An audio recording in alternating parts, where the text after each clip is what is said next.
Aye. Yere. Bwana. Ngai. Sasa kuna jambo nataka tushirikiane. Siku 2-3 hizi kipindi hiki cha mvua kuna wageni wameingia. Sasa nisikilize kwa makini. Mgeni wa kwanza mafua. Sasa kaka teja yani muda wote pua zimeziba balaa. Mgeni wa pili tonsils. Yani mate hayapiti. Kwa mbinde ukimeza mate hata upake parachuti mate hayaendi kudadareki. Mgeni wa tatu kifua.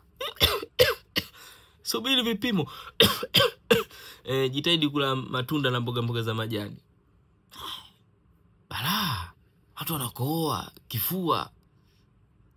Sasa ukiwa na afya homa, unajifanyia na afya, unafanya mazoezi, malaria. Alafu sasa chafya nyingi. Njoo taratibu wakubwa.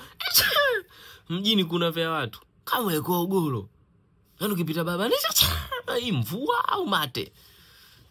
Huko ujakaa kidogo. Kwa Kenya nyanya shingapi?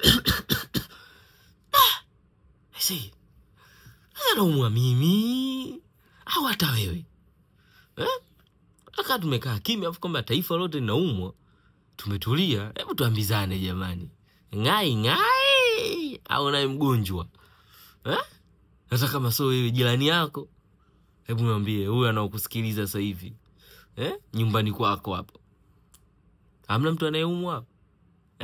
Ngai. Balaa. Shebele jangwani samaki kibao. Dau sumbuka ndo ule. Hatari. Kumekucha.